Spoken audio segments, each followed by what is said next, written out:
Enfrentar a realidade da perda de uma pessoa querida é sempre uma dificuldade. Nós não estamos habituados e nem gostamos de falar sobre isso, mas o luto está presente na vida de todos. Especialistas afirmam que aprender a dialogar sobre o assunto pode sim colaborar na superação desse difícil momento. Se lidar com o falecimento de uma pessoa próxima, estimada, já é algo difícil, quem dirá então ter que lidar com duas perdas? Foi o caso de Rafaela Leandra de Paula.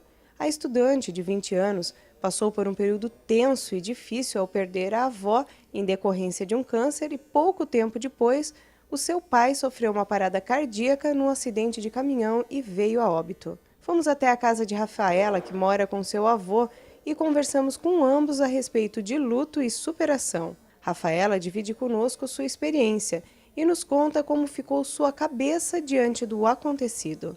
Ficou bem confusa, né? Mas tinha que aceitar, porque tinha minha família, tinha que dar mais apoio a eles, né? Porque, como na minha mãe foi a mãe dela e depois o marido, então eu tinha que ajudar ela.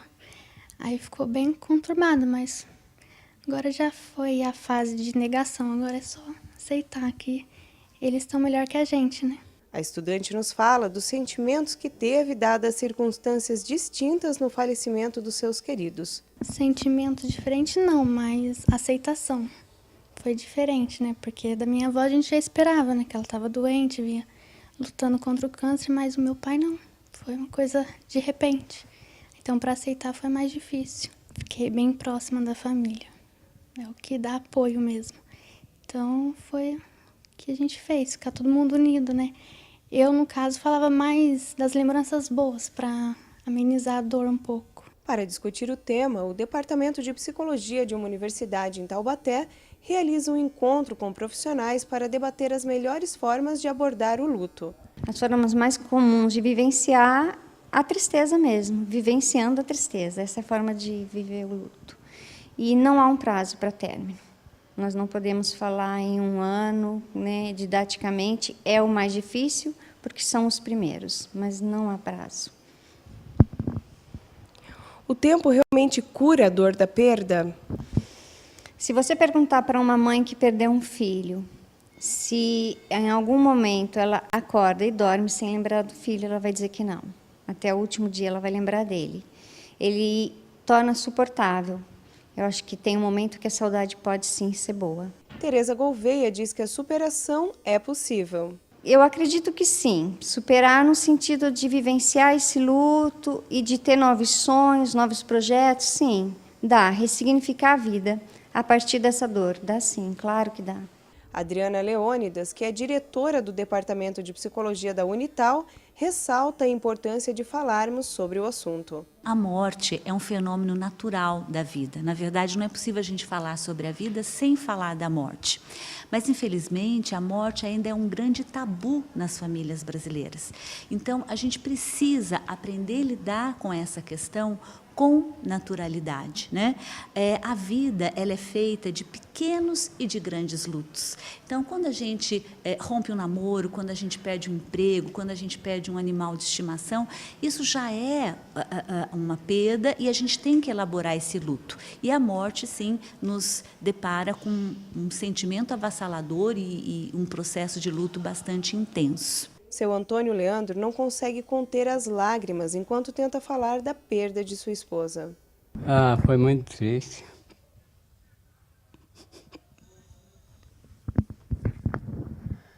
Mas as boas memórias e a história construída prevalecem.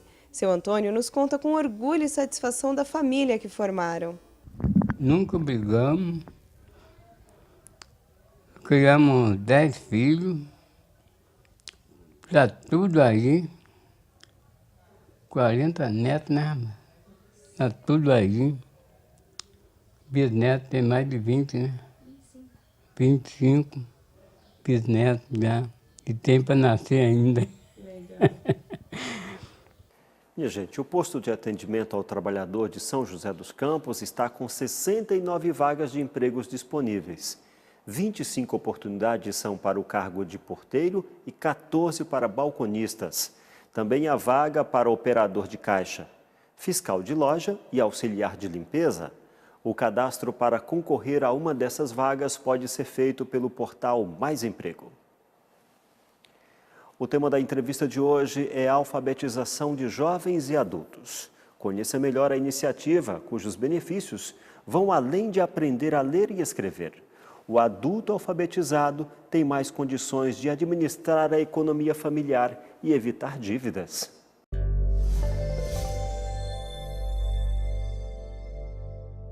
No momento em que o mercado de trabalho está tão competitivo e as pessoas estão sendo mais exigidas em seus conhecimentos, tem pessoas que ficam com certo receio de retomar o estudo no ponto que deixaram ou até iniciar o estudo através da alfabetização, já são adultos, ficam constrangidos.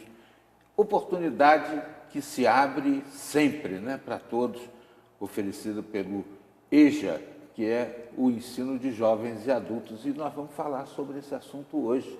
Estamos recebendo aqui Rose Prado, que é supervisora, né, de ensino lá de Taubaté, e vai trazer para nós esse conhecimento, que não é só do município de Taubaté, né? O EJA existe para todos aí, Sim, né? para todos, é extremamente importante. Né? Uhum. Como é que a gente faz para participar? Por exemplo, o sujeito que é adulto hoje, ou é um jovem, é a partir de 15 anos. A partir de 15 anos.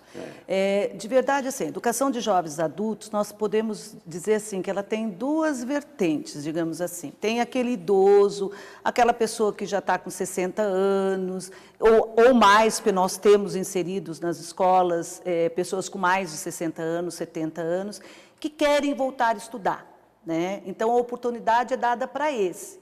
Mas também temos aquele jovem que precisa desse estudo, como você falou, para estar inserido no mercado de trabalho. Que sem essa conclusão, por exemplo, do ensino fundamental de 9 anos, isso não é possível a ele. Então, nós temos que ver que a oportunidade é dada para os dois, tanto para o idoso, por uma questão de necessidade de vida diária. Esse idoso, muitas vezes, como nós já entrevistamos algumas vezes os nossos, eles estão buscando, uns porque querem tirar carta, outros porque querem somente ler a Bíblia, outros porque querem conseguir escrever uma carta para um ente querido, outros porque querem pegar o ônibus, fazer uma conta e fazer uma comprinha no supermercadinho, pertinho da casa dele. E se ele não sabe ler, não sabe escrever, não sabe fazer uma continha, isso não é possível a ele. Já para o jovem que não estudou na idade certa, que está com os seus 19 anos, por exemplo, não concluiu o ensino fundamental de 9 anos, ele tem uma oportunidade de estar revendo esse estudo dele, fazendo a EJA, concluindo num tempo menor de estudo, esse ensino fundamental, e inclusive o ensino médio, né? E está entrando no mercado de trabalho. Agora, pelo que eu percebi, então, desde a alfabetização é possível. A alfabetização. Que nunca foi à escola também é atendido. É possível, porque nós temos dentro, por exemplo, vou dar o exemplo, né, como você falou, não é só da rede de Taubaté, mas eu vou dar o exemplo da rede municipal de Taubaté. Nós temos no município de Taubaté, do 1º ao 5º ano, que é o primeiro segmento da EJA, né? É o ensino fundamental de 1º ao 5º ano, que é a antiga 4ª série que nós tínhamos, 1ª a 4ª série, agora é do 1º ao 5º ano. Ele tem aí, que é o iniciante, aquele que nunca foi alfabetizado, e temos o AC, que é em continuidade. Então, se ele nunca foi alfabetizado, eu vou a alguma escola da nossa rede, procuro, ou de outra rede, que tenha EJA, procura, olha, eu quero inserir para aprender a ler. Ele vai entrar no AI.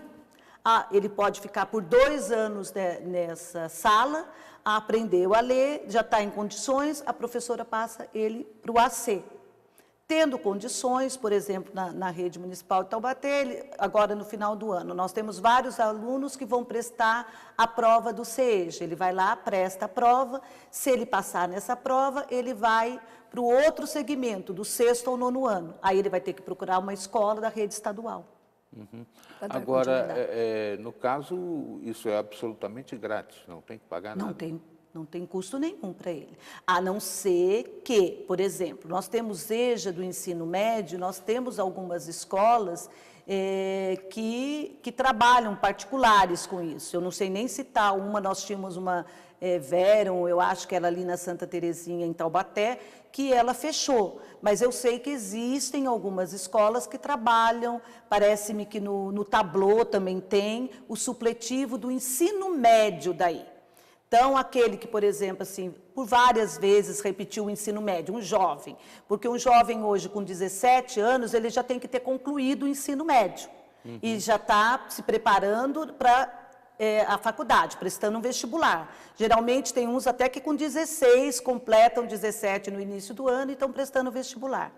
Esse que, por exemplo, está com 20 anos, repetiu várias vezes, eu quero fazer o ensino médio, né, em menos tempo. Aí ele procura, né, que seria um supletivo, que é o caso da EJA, né, e faz o ensino médio e para poder enxugar o tempo dele de estudo que ele perdeu nos 3 anos do ensino médio, ele conclui, por exemplo, em 1 ano e meio e já pode prestar o vestibular. Mas no ensino oficial não se paga nada. Não, no oficial não. A não ser que a não. pessoa recorra à rede privada. À escola privada que tem Sim. também a chance de oferecer essa suplementação. Sim, mas o ensino público não. Uhum.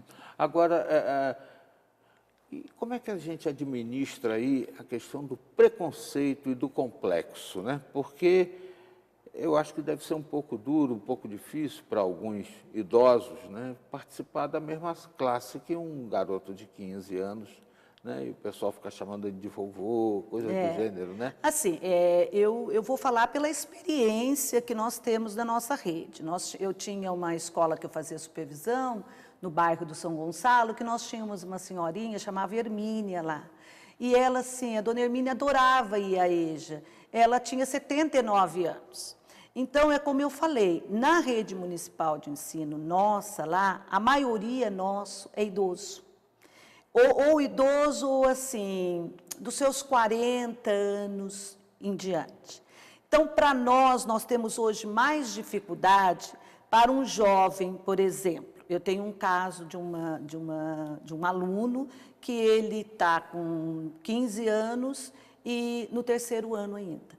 Então, para ele estar inserido numa sala de EJA de 1º ao 5º ano, que seria o ciclo da alfabetização e conclusão da primeira etapa do ensino fundamental, para ele estar ali fica mais difícil, porque ele vai estar no meio daqueles que já estão com mais de 40 anos. Né? Então, assim, nós temos que estar nos preparando na rede para estar recebendo mais salas somente para essa faixa etária.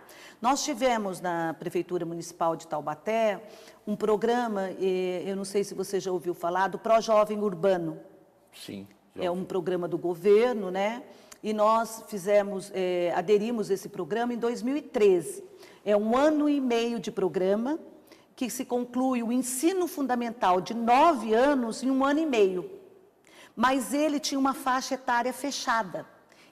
Era para jovens de 18 anos completos até 29 anos. Então, só podiam fazer a matrícula esses jovens, entre 18 e 29 anos. E eles também, foi um programa muito, muito bom.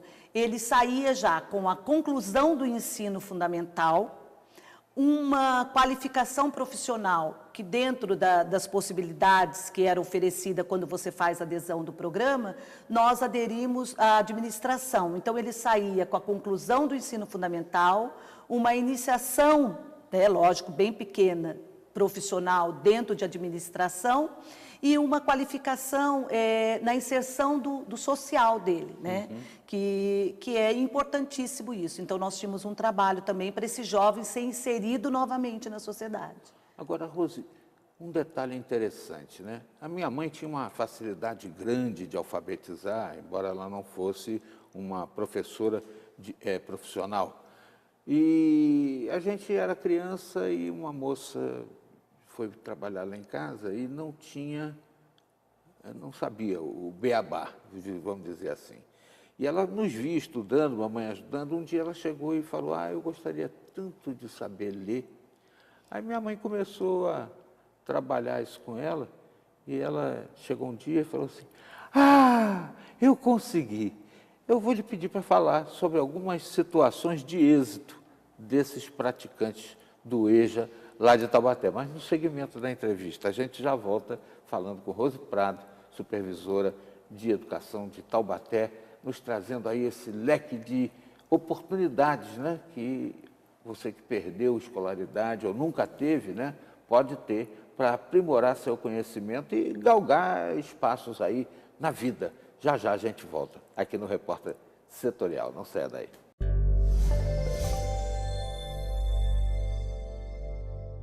No próximo bloco, você vai ver que gastos de fim de ano podem injetar 50 bilhões de reais na economia. Fique com a gente, voltamos já.